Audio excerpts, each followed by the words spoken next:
Iran അതിർത്തി cross ചെയ്ത് കയറി വന്നിട്ടുള്ള സകല അമേരിക്കൻ തീവ്രവാദികളെയും വെടിവെച്ചിടുകയും അവരുടെ കയ്യിൽ നിന്ന് വൻതോതിലുള്ള ആയുധ ശേഖരങ്ങളും കണ്ടെടുത്ത് അതിൻ്റെ ഇമേജസും റിപ്പോർട്ടുമാണ് നമ്മൾ കാണുന്നത്. അതുമാത്രമല്ല, അമേരിക്കൻ സഖ്യകക്ഷികളുടെ 2 കൂറ്റൻ എണ്ണ കപ്പലുകളും കൂടെ ഇന്ന് ഇറാന്റെ IRGC രാവിലെ സീസ് ചെയ്തിട്ടുണ്ട്. അതുപോലെ തന്നെ പാകിസ്ഥാന്റെ അഭ്യർത്ഥന മാനിച്ചിട്ട് ട്രംപ് സീസ് ഫയർ പ്രഖ്യാപിച്ചിട്ടുണ്ട്. അതായത് സീസ് ഫയർ ട്രംപ് എക്സ്റ്റെൻഡ് ചെയ്തിട്ടുണ്ട് എന്നുള്ളത്. ഏതാണെങ്കിലും ഇറാൻ സീസ് ഫയർ ഒന്നും വേണ്ട, നിങ്ങളൊന്ന് വന്ന് യുദ്ധം ചെയ്യുമെന്നും പറയും. ട്രംപ് അല്ല, ഞാൻ യുദ്ധം ചെയ്യൂല, എന്നോട് പാകിസ്ഥാൻ പറഞ്ഞിട്ടുണ്ട്. പിന്നെ പാകിസ്ഥാൻ പറഞ്ഞത് കേൾക്കുന്ന പാപ്പാൻ്റെ മോനല്ല ട്രംപ്, നമുക്ക് നല്ലപോലെ അറിയാം. പിന്നെ പാകിസ്ഥാൻ അത് പറയില്ല എന്ന് നമുക്ക് നല്ലപോലെ അറിയാം. അപ്പം ഇതൊക്കെയാണ് ഇന്നത്തെ ഈ യുദ്ധത്തിൻ്റെ ഭാഗങ്ങളായിട്ട് ഉള്ള അപ്ഡേറ്റുകൾ പറയാനുള്ളത്. നമ്മൾ ആദ്യം തന്നെ അമേരിക്കൻ തീവ്രവാദികളെ ഇറാൻ വെടിവെച്ചിട്ടതും അവിടുന്ന് പിടിച്ചെടുത്തിട്ടുള്ള ആയുധങ്ങളുടെ ഡീറ്റെയിൽസ് ഒക്കെ പറഞ്ഞു അല്ലേ. നമുക്ക് അതിലോട്ട് തന്നെ ആദ്യം വരാം.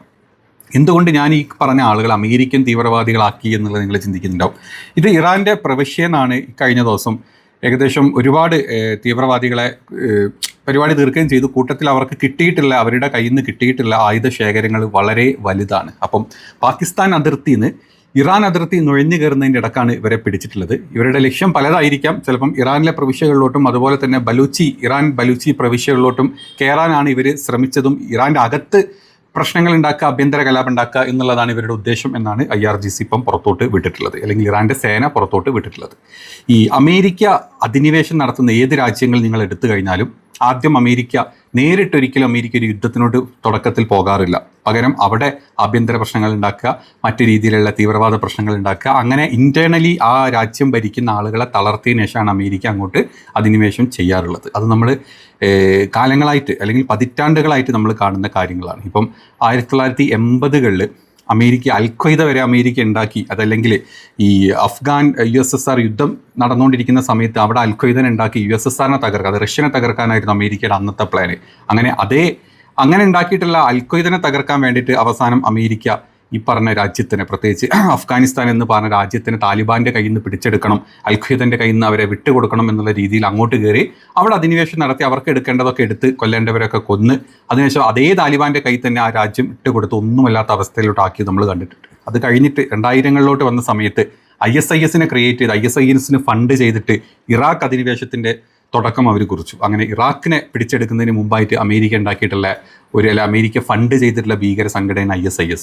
അപ്പോൾ ലോകത്ത് എണ്ണപ്പെട്ടിട്ടുള്ള ഭീകര സംഘടനകൾ നിങ്ങൾ ഏതെടുത്താലും, അൽഖയ്ദ എടുത്താലും ISIS എടുത്തു കഴിഞ്ഞാലും അതിൻ്റെ ഒക്കെ പിന്നിൽ കളിച്ചിട്ടുള്ളതും ആ സംഘടനകൾ ഉണ്ടാക്കി ഇസ്ലാം വിരോധം വെറുപ്പുണ്ടാക്കി ഈ രാജ്യങ്ങൾ, ഇസ്ലാമിക് രാജ്യങ്ങളായിട്ടുള്ള ഈ രാജ്യങ്ങൾ പിടിച്ചെടുത്ത് അവിടുത്തെ എണ്ണയും ബാക്കി കാര്യങ്ങളും ഊറ്റിയെടുക്കുക എന്നുള്ളതാണ് അമേരിക്കയുടെ ഒരു ഒരു പൊതുവായിട്ട് അവർ ചെയ്യുന്ന മുറ. അതായത് ഈ തിട്ടപ്പരിപാടി എന്ന് വേണമെങ്കിൽ നമുക്ക് പച്ചക്ക് പറയാം. അത് തന്നെയാണ് ഇപ്പം ഇറാനിലും അവർ ട്രൈ ചെയ്തിട്ടുള്ളത്. മൊസാദിൻ്റെ കൂടെ കൂടി, ഇസ്രായേലിൻ്റെ കൂടെ കൂടി അവിടെ ആഭ്യന്തര കലാപങ്ങൾ മാക്സിമം ഉണ്ടാക്കി നോക്കി. പക്ഷെ അവിടുത്തെ ജനങ്ങൾ വിട്ടുകൊടുത്തില്ല. കലാപം ഉണ്ടാക്കിയവർ അത് എത്ര എണ്ണത്തിനാണെങ്കിലും അവന്മാരെ തൂക്കിക്കളഞ്ഞു. ബാക്കിയുള്ളവന്മാരെ വെച്ചിട്ട് ഇവർ റെജീം ചേഞ്ച് നോക്കി, അത് നടന്നില്ല. അവസാനം ഒന്നും നടക്കാണ്ട് പിടിവിട്ട സമയത്ത് യുദ്ധം ചെയ്തു, അതും ഒന്നും നടക്കാണ്ട് അവസാനത ഈ അവസ്ഥയിൽ സീസ് ഫയർ ഇറാൻ വേണ്ടാന്ന് പറഞ്ഞിട്ടും ഞങ്ങൾക്ക് വേണം, അല്ലെങ്കിൽ ഞങ്ങളുടെ ആസനത്തിൽ മുള്ളല്ല ബോംബ് പൊട്ടും എന്നുള്ള പേടിയുള്ളത് കൊണ്ട് തന്നെ അമേരിക്ക സ്വയം സീസ് ഫയർ പ്രഖ്യാപിച്ച് മുന്നോട്ട് പോകുന്ന ഒരവസ്ഥ. അപ്പോൾ ഇതിൻ്റെ ഭാഗമായിട്ട് തന്നെ ഇപ്പം ഇന്നലെ പാകിസ്ഥാൻ അതിർത്തിയോട് ചേർന്നിട്ടുള്ള റാസ്ക് എന്ന് പറഞ്ഞിട്ടുള്ള ഒരു സ്ഥലമുണ്ട്. ഈ മേഖലയിലുള്ള ഏറ്റുമുട്ടലിലാണ് ഭീകര സംഘത്തെ പിടികൂടിയിട്ടുള്ളത്. ഈ ഏറ്റുമുട്ടലിൽ എല്ലാവരെയും കൊന്നു കളഞ്ഞിട്ടുണ്ട്. അതിൽ ജെയ്ഷ് അൽ അദിൽ ഇറാൻ ഇതിനെ ആർമി ഓഫ് ഇൻജസ്റ്റിസ് എന്നാണ് ഇറാൻ ഇവരെ പേരിട്ട് വിളിച്ചിട്ടുള്ളത്. ഇതൊരു പ്രധാന ഓപ്പറേഷൻ സംഘത്തെയാണ് ഇറാൻ സുരക്ഷാ സേന വകവരുത്തിയിട്ടുള്ളത്. അതിൻ്റെ ഇമേജസും അവരുടെ കയ്യിൽ നിന്ന് പിടിച്ചെടുത്തിട്ടുള്ള ആയുധങ്ങളുടെ ഫോട്ടോസും ഒക്കെയാണ് നമ്മൾ കാണുന്നത്. ഇതിൻ്റെ നുഴഞ്ഞുകയറ്റം എന്നുള്ള രീതിയിൽ പാകിസ്ഥാൻ അതിർത്തി കിടന്ന് ഇറാൻ്റെ സിസ്കാൻ അതുപോലെ ബലൂചിസ്ഥാൻ പ്രവിശ്യയിലോട്ട് കിടക്കാൻ ശ്രമിക്കുന്നതിൻ്റെ ഇടക്കാണ് ഈ ഭീകരവാദികളുമായിട്ടുള്ള ഈ ഒരു ഏറ്റുമുട്ടലിലോട്ട് സംഘം എത്തുന്നത്. തീവ്രവാദികളുടെ മരണം, ഏറ്റുമുട്ടലിൽ ഈ സംഘത്തിലെ നിരവധി ഭീകരർ കൊല്ലപ്പെട്ടതായിട്ടും ഇവരുടെ പക്കൽ നിന്നും വലിയ തോതിൽ ആയുധ ശേഖരം പിടിച്ചെടുത്തതായിട്ടും ഇറാൻ്റെ സേന ഇപ്പം അതിൻ്റെ ഡീറ്റെയിൽസ് പുറത്തു വിട്ടിട്ടുണ്ട്. കഴിഞ്ഞ ഒരു വർഷത്തിനിടെ ഈ മേഖലയിൽ നിന്നും പിടിച്ചെടുത്ത് വെച്ചിട്ടുള്ള ഏറ്റവും വലിയ മരുന്ന് ശേഖരമാണ് ഇപ്പോൾ കണ്ടെടുത്തിട്ടുള്ളത്. അത്യാധുനിക ആയുധങ്ങൾ, വൻതോതിലുള്ള വെടിമരുന്ന് ശേഖരം, സ്ഫോടക വസ്തുക്കൾ, എക്സ്പ്ലോസീവ് മെറ്റീരിയൽസ് ഒക്കെ ഇവരുടെ കയ്യിൽ നിന്ന് കിട്ടിയിട്ടുണ്ട്. ഈ റാസ്ക് മേഖലയുടെ പ്രാധാന്യം എന്ന് പറഞ്ഞത് ഈ മേഖല കഴിഞ്ഞ കുറേ മാസങ്ങളായിട്ട് വലിയ സംഘർഷത്തിന് സാക്ഷ്യം വഹിക്കുന്നുണ്ട്. 2023 ഡിസംബറിലും 2024 ഏപ്രിലും ഇതേ ഭീകര സംഘടന ഈ മേഖലയിലെ പോലീസ് സ്റ്റേഷനുകളിലും സൈനിക പോസ്റ്റുകൾക്കും നേരെ ആക്രമണം നടത്തിയിട്ടുണ്ട്. അതായത് ഇപ്പം നമ്മൾ നേരത്തെ ഞാൻ പറഞ്ഞ പോലെ ഇത്തരത്തിലുള്ള രാജ്യങ്ങളുടെ എടുത്തോട്ട് ഇത്തരത്തിലുള്ള ഭീകര സംഘടനകൾ എപ്പോഴും അയച്ചിട്ടുള്ളത് അമേരിക്കയാണ്. അല്ലെ അമേരിക്ക ഫണ്ട് ചെയ്തിട്ടാണ് ISI നമ്മൾ അൽഖ്വയ്ദ ആണെങ്കിലും അഫ്ഗാനിസ്ഥാനെ പിടിച്ചതും ഇറാഖിനെ പിടിച്ചതും ഒക്കെ നമ്മളുണ്ട്. അപ്പോൾ ഇതിൻ്റെ ഒരു ഭാഗമായിട്ടും ഇതും അമേരിക്കയുടെ ഫണ്ടിങ്ങിൽ തന്നെ ആയിരിക്കും. പാകിസ്ഥാൻ്റെ പേര് വന്നോട്ടെ, ബലൂചിസ്ഥാൻ അവിടെ വന്നോട്ടെ, ആര് വന്നു കഴിഞ്ഞാലും അമേരിക്കൻ ഫണ്ടിങ്ങിലൂടെ ഇത്തരത്തിലുള്ള പരിപാടികൾ അമേരിക്ക കാണിച്ചിട്ടുണ്ട്. അതുകൊണ്ട് തന്നെ ഒരു രീതിയിലും അവിടെ മതമല്ല, അവിടെ ഫണ്ട് കൊടുത്ത് ഈ രാജ്യങ്ങൾക്കെതിരെ തിരിഞ്ഞു കഴിഞ്ഞാൽ അത് ഏത് മതത്തിൽപ്പെട്ടതാണെങ്കിലും അവിടെ കൊല്ലേണ്ടത് കൊല്ലണം. അപ്പോൾ നമ്മുടെ രാജ്യത്തിന് ഇന്ത്യൻ ആക്രമിക്കാൻ വന്ന ഏതൊരു ഭീകരവാദികൾ ഏത് മതത്തിൻ്റെ പേരും പറഞ്ഞു വന്നു കഴിഞ്ഞാൽ അവിടെ മതമല്ല കളിപ്പിക്കുന്നത്. അവൻ്റെ പിന്നിൽ കളിക്കുന്ന ആ ഒരു ശക്തി എന്ന് പറഞ്ഞാൽ അത് എന്താണെന്നുള്ളത് നമ്മൾ കണ്ടുപിടിക്കേണ്ടതായിട്ടുണ്ട്. അപ്പം അതിനെ കണ്ടുപിടിച്ച് തീർക്കുക, അല്ലെങ്കിൽ അവന്മാരെ കൊന്നുകളയുക, അല്ലെങ്കിൽ അവന്മാരെ തട്ടിക്കളയുക. രാജ്യത്തിന് സുരക്ഷയ്ക്ക് ഭീഷണിയായിട്ട് വരുന്ന എന്തുണ്ടെങ്കിലും അത് ഏത് മതത്തിൻ്റെ പേര് വന്നു കഴിഞ്ഞാൽ തീർത്ത് കളയുക എന്ന് മാത്രമേ പറയാനുള്ളൂ. ഇവിടെ മതമല്ല ഇവരുടെ ഒന്നും പ്രശ്നം, മതമല്ല ഇവരൊന്നും കളിപ്പിക്കുന്നത്. ഇതിൻ്റെ പിന്നിൽ ഇവർക്ക് കിട്ടുന്ന മറ്റ് ഫണ്ടുകളും അല്ലെങ്കിൽ ഇവരെ കൊണ്ട് കളിപ്പിക്കുന്ന മറ്റ് ഇപ്പോൾ അമേരിക്കനെ പോലത്തെ ഇത്തരത്തിലുള്ള ശക്തികളുമാണെന്നുള്ളതാണ് വ്യക്തമായിട്ട് നമുക്കറിയാവുന്നത്. അതിനെ ഹൈഡ് ചെയ്ത് വെച്ചിട്ട് ഇതെല്ലാം മതത്തിൻ്റെ പേരിൽ ഇടുക എന്നുള്ളതാണ് ഇപ്പം അമേരിക്കയും ഇസ്രായേലും നമ്മുടെ രാജ്യത്തെ സംഘികളും ഒക്കെ ചെയ്തുകൊണ്ടിരിക്കുന്നത്. അപ്പം ഇതാണ് ഇതിൻ്റെ ഒരു ബേസ്. അപ്പം ഇത്തരത്തിൽ ഇങ്ങോട്ട് അതിക്രമിച്ച് വന്നിട്ടുള്ള ഇറാൻ്റെ അകത്ത് വന്നിട്ട് പ്രശ്നങ്ങൾ ഉണ്ടാക്കാനുള്ള ശ്രമം നടത്തിയിട്ടുള്ള ഇത്തരം ആളുകളെ കൊന്നു തീർക്കുക എന്നുള്ളത് തന്നെയാണ് ഇറാൻ ചെയ്യുന്നത്. കറക്റ്റായിട്ടുള്ള മറുപടി ഇറാൻ അതിന് വ്യക്തമായിട്ട് അവർ കൊടുത്തിട്ടുണ്ട്. ഇത്തരത്തിൽ മൊസാദികളും ഇത്തരത്തിൽ CIA ഏജൻറ്റുമാരും ഇത്തരത്തിൽ ഇവരായിട്ട് ക്രിയേറ്റ് ചെയ്ത ഭീകരന്മാരുമാണ് ഈ ഇറാൻ്റെ അകത്ത് കയറി ഇത്രയും പ്രശ്നങ്ങളും ആഭ്യന്തര പ്രശ്നങ്ങൾ ഉണ്ടാക്കുന്നതും. അവന്മാരെയാണ് ഈ പറഞ്ഞ നമ്മുടെ ഇതിൻ്റെയും കമൻറ്റിൻ്റെതായിട്ട് 35,000 ആൾക്കാരങ്ങോട്ട് കുന്നിലെ ARGC നിനക്കൊന്നും കണ്ണിച്ചോരല്ലേത് ചോദിക്കുന്ന സകല വാണ സംഖി മുസങ്കി വട്ടിക്കാട്ടങ്ങളോടാണ് പറയാനുള്ളത്. ഒരു പ്രശ്നം എനിക്ക് തോന്നിയിട്ടില്ല. അത് കണ്ടപ്പം കൊന്നു തീർക്കുക തന്നെ വേണം. ഇത്തരത്തിൽ ആ രാജ്യത്തിന് ഭീഷണിയായിട്ട് അതിൻ്റെ അകത്ത് കളിക്കുന്ന ഏത് ഭീകരവാദികളാണെങ്കിലും അതൊക്കെ നിൻ്റെ എന്താ പറയുക, നിൻ്റെ ഫാദർലാൻഡിൽ നിന്ന് വന്ന നിൻ്റെ അച്ഛൻ്റെ ബാക്കി ചാരസന്തതികളാണെങ്കിലും വേണ്ടില്ല, നിൻ്റെ മൈപ്രണ്ടായിട്ടുള്ള ട്രംപിൻ്റെ നാട്ടിലെ CIA ചാരസന്തതികളാണെങ്കിലും വേണ്ടില്ല, തട്ടിക്കളയണം എന്ന് ഞാൻ പറയുന്നുള്ളൂ. അവിടെ തന്നെ അതാണ് അത് ഇറാൻ ചെയ്തത് തന്നെ കറക്റ്റ്. ഇപ്പോൾ ഇന്ത്യയിലോട്ട് ഭീകരാക്രമണം പറഞ്ഞു വരുന്ന ഏതൊരു തീവ്രവാദിയും നമ്മൾ കൊന്നു കളയണ്ടേ അല്ലേ? പെഹൽഗാമിൻ്റെ ഓർമ്മ ദിവസമാണ് ഇപ്പം ഇന്ന്. എന്നിട്ട് നമ്മളെന്ത് നമുക്ക് ഇങ്ങോട്ട് വന്നവന്മാരെ നമ്മൾ അവിടെ പോയിട്ട് ഓപ്പറേഷൻ സിന്ദൂർ എന്നുള്ള പേരിൽ നമ്മൾ അവിടെ പോയിട്ട് അതിലുള്ള ഒരുപാട് ആൾക്കാർ നമ്മൾ കൊന്നു തീർത്തു. പക്ഷേ ഇവിടെ കയറിയ 4 പേരെ കിട്ടിയോ കിട്ടില്ല എന്നുള്ള ചോദ്യങ്ങളൊക്കെ അവിടെ നിൽക്കട്ടെ. പക്ഷേ ആ പേരിൽ നമ്മൾ ഒരുപാട് ഭീകരവാദികളെ നമ്മൾ കൊന്നു തീർത്തു. അതങ്ങനത്തെ അത് ചെയ്യുക, അത് ഇറാനും ചെയ്തുണ്ട്, അത്രയേ ഉള്ളൂ. അപ്പോൾ അതുകൊണ്ട് 35,000 കണക്കൊന്നും പറഞ്ഞ് കമൻറ്റ് ഇടുന്നവന്മാരോട് പറയുന്നതിൽ സന്തോഷം മാത്രമേ ഉള്ളൂ. അങ്ങനെ കൊന്നു തീർത്തൽ കൈയടിച്ചിട്ട് തന്നെ നമ്മളത് പാസ്സാക്കും. കാണുന്നവരൊക്കെ ഒന്ന് കൈയടിച്ച് കമൻറ്റ് ഇട്ടേക്കണം കേട്ടോ, ഈ കാര്യത്തിനെങ്കിലും ഓക്കെ സപ്പോർട്ട് ചെയ്ത ആളുകൾ. അപ്പോൾ അത് നടന്നു. അപ്പോൾ ഇതാണ് ഇതിൻ്റെ ബേസായിട്ട് ഇറാൻ പറയുന്നത്. ഇറാൻ്റെ അപ്പോൾ ഇപ്പോൾ മനസ്സിലായില്ല എന്തുകൊണ്ടാണ് ഞാൻ അമേരിക്കൻ ഭീകരർ കയറി അതിനെ ഇറാൻ തകർത്തു എന്ന് പറയാനുള്ള കാരണം നിങ്ങൾക്ക് മനസ്സിലായിട്ടുണ്ടാവും. ഇനി മറ്റൊരു ഇത് പറയാനുള്ളത്, ട്രംപ് പാകിസ്ഥാൻ്റെ അഭ്യർത്ഥന മാനിച്ചിട്ടാണ് ഇപ്പം എന്താ പറയുക സീസ് ഫയർ നീട്ടിയിട്ടുള്ളതെന്ന് പറയുന്നത് നമുക്കറിയാം. പാകിസ്ഥാൻ പറഞ്ഞത് കേൾക്കുന്നവനല്ല ട്രംപ് എന്നുള്ള വ്യക്തമായിട്ട് നമുക്കറിയാം. ഇനി പാകിസ്ഥാൻ അത് പോയി പറയില്ല എന്നും നമുക്ക് വ്യക്തമായിട്ട് അറിയാം. അപ്പം നമ്മുടെ എന്താ പറയുക ട്രംപ് അണ്ണന് പേടിയുണ്ട്, കയ്യിൽ നിന്ന് പോയിട്ടുണ്ട്. ഇനി യുദ്ധം എന്നും പറഞ്ഞ് ചാടി പുറപ്പെട്ട് കഴിഞ്ഞാൽ ഇറാൻ അവിടെ എല്ലാം നീ ഒന്ന് വാ ഞാൻ അടിക്കാൻ വെയിറ്റ് ചെയ്തിരിക്കുക എന്ന് പറഞ്ഞ ഇറാൻ, അതായത് എല്ലാം നഷ്ടപ്പെട്ട് കഴിഞ്ഞാൽ ഞങ്ങളുടെ രാജ്യം തന്നെ എന്താ പറയുക മൊത്തം കത്തി നശിച്ചാലും നിൻ്റെ ഒരു പ്രോപ്പർട്ടി അല്ലെങ്കിൽ ഇങ്ങോട്ട് യുദ്ധം ചെയ്യാൻ വരുന്ന ഒരുത്തനെ തീർത്തിട്ടേ വിടൂ എന്നുള്ള ഒരു നെയ്യത്തും വെച്ച് നടക്കുന്ന ഇറാൻ്റെ മുമ്പിൽ പെട്ട് കഴിഞ്ഞാൽ തീരും, അല്ലെങ്കിൽ തീർന്നുകൊണ്ടിരിക്കുകയാണ്, പുകഞ്ഞുകൊണ്ടിരിക്കുകയാണെന്നുള്ള വ്യക്തത അമേരിക്കയ്ക്കുള്ളത് കൊണ്ട് അമേരിക്ക ചാടിക്കേറി ഇനി അത് ചെയ്യില്ല. ഇനി ആ ചെയ്യുന്നത് മാത്രമല്ല, ഈ തോന്നിയ പോലെ മാറ്റം പറച്ചില്ല, അതായത് ആദ്യം വന്ന് ഞങ്ങൾ ആക്രമിക്കും പിന്നെ വന്ന് ആക്രമിക്കില്ല എന്ന് പറയുന്നതിലൂടെ നിങ്ങൾ കണ്ടു കഴിഞ്ഞാൽ മനസ്സിലായി നമ്മുടെ ഈ സ്റ്റോക്ക് മാർക്കറ്റിൻ്റെ ഇപ്പോഴത്തെ അവസ്ഥ. അപ്പം തിങ്കളാഴ്ച ശനിയാഴ്ച അല്ലെങ്കിൽ ഞായറാഴ്ച ട്രംപ് ഒന്ന് പറഞ്ഞു വെക്കും ഒക്കെ ഡൗൺ ആകുന്നൊരവസ്ഥ. തിങ്കളാഴ്ച രാവിലെ ഈ ഡൗൺ ആവുന്ന സമയത്ത് കുറച്ച് കഴിഞ്ഞാൽ ട്രംപ് അങ്ങ് മാറ്റി പറയും, ഇതെല്ലാം അപ്പാവുന്ന അവസ്ഥ. ഇതിൽ കൂടെ ഏറ്റവും കൂടുതൽ പൈസ ഉണ്ടാക്കുന്ന ഒരാൾ ട്രംപാണ്. അല്ലെങ്കിൽ ഇതിൻ്റെ പിന്നിൽ കളിക്കുന്ന ഇത്രയും സ്റ്റോക്ക് മാർക്കറ്റ് അല്ലെങ്കിൽ സ്റ്റോക്ക് ക്ലിയർ ചെയ്യുന്ന ആൾക്കാരാണ് ഇതിൻ്റെ കൂടെ വലിയൊരു ലാഭം ഉണ്ടാക്കുന്നത്.